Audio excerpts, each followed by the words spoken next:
સમગ્ર ગુજરાતમાં આજે સ્થાનિક સ્વરાજ્યની ચૂંટણી માટે મતદાન થઈ રહ્યું છે ત્યારે અરવલ્લી જિલ્લાની વાત કરવામાં આવે 7ના ટકોરે આજે જે મતદાનની જે પ્રક્રિયા છે તે વહેલી સવારથી શરૂ કરવામાં આવી છે। જે પ્રકારના દ્રશ્યો આપ જોઈ શકો છો કે શાળા નંબર 4ના દ્રશ્યો છે કે જ્યાં વહેલી સવારથી જે મતદાનની જે પ્રક્રિયા છે તે શરૂ કરી દેવામાં આવી છે।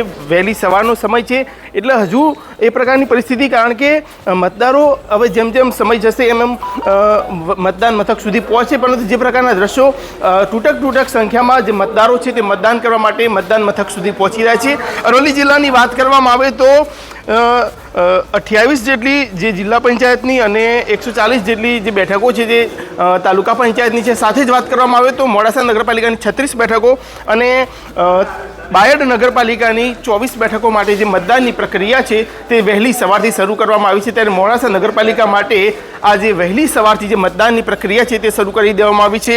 પોલિંગ સ્ટાફ છે તે પણ અત્યારે તૈનાત છે અને કોઈપણ પ્રકારની જે મતદારોને તકલીફ ના પડે તે માટેનું આખું જે આયોજન છે તે કરવામાં આવ્યું છે। ત્યારે જિલ્લાની વાત કરવામાં આવે તો 1071 જેટલા જે ઈવીએમ છે તે ફાળવવામાં આવ્યા છે। સાથે જ વાત કરવામાં આવે તો 3000થી જે વધુ છે તે ઈવીએમ એ પણ તૈનાત છે। ત્યારે પોલિંગ સ્ટાફની વાત કરવામાં આવે 6000થી વધુ જે પોલિંગ સ્ટાફ છે તે પણ તૈનાત છે। પોલીસનો પૂરતો બંદોબસ્ત છે તે હાલ પણ જોવા મળી રહ્યો છે। શાળા નંબર 4ના દ્રશ્યો છે કે જ્યાં જે પોલીસની જે તૈનાતી છે તે પણ હાલ ચુસ્ત જોવા મળી છે, કારણ કે કોઈપણ પ્રકારના જે વોટર છે અથવા તો ઇનલીગલ જે વ્યક્તિ છે તે મતદાન મથકની અંદર ન પ્રવેશે અને જે મતદારો છે તે શાંતિપૂર્ણ માહોલમાં મતદાન કરી શકે તે પ્રકારેનું આખું આયોજન છે તે કરવામાં આવ્યું છે। ત્યારે 1500થી વધુ જે પોલીસનો સ્ટાફ છે તે આખી ચૂંટણી પ્રક્રિયામાં જોડાયેલો છે। ત્યારે નગરપાલિકાના જે પૂર્વ પ્રમુખ છે નીરજભાઈ શેઠ, તેમની પણ પોતાના મતાધિકારનો ઉપયોગ કરે છે। તેની સાથે સીધી વાતચીત કરીશું।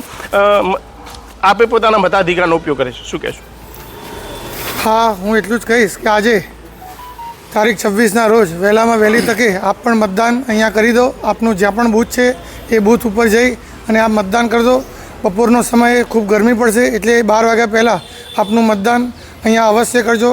અને જે પણ કહીએ દરેકનો એક અધિકાર છે મતાધિકારનો, એ અધિકારનો આપ પૂરેપૂરો ઉપયોગ કરો એવી મારી નમ્ર વિનંતી છે। અને મોડાસા નગરની જનતાને આ મતાધિકારનો ઉપયોગ કરો એવી મારી નમ્ર અરજ છે।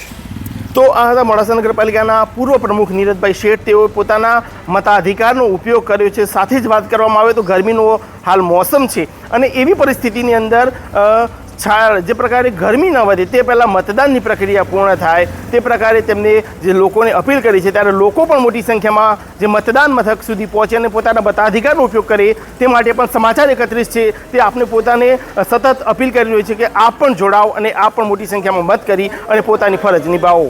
સહયોગી નીરવ પ્રજાપતિ સાથે હું ઋતુલ પ્રજાપતિ, સમાચાર 31 અરવલ્લી। આજે સ્થાનિક સ્વરાજ્યની ચૂંટણીના ભાગરૂપે આ 26 તારીખના રોજ આજે મતદાન ચાલુ થયેલ છે, સમયસર શરૂ થઈ ગયેલ છે અને ગરમીનો મોસમ છે એટલે લોકોની અત્યારથી જ તે ઘસારો ચાલુ થઈ ગયો છે અને શાંતિપૂર્ણ માહોલમાં ચૂંટણી થઈ રહેલ છે અને લોકો મતદાન કરવા પણ આવી રહેલ છે। માહોલ એકદમ શાંત છે અને કાયદોની વ્યવસ્થાની પરિસ્થિતિ જળવાઈ રહે એ માટે પૂરતો પોલીસ બંદોબસ્ત ગોઠવવામાં આવેલ છે।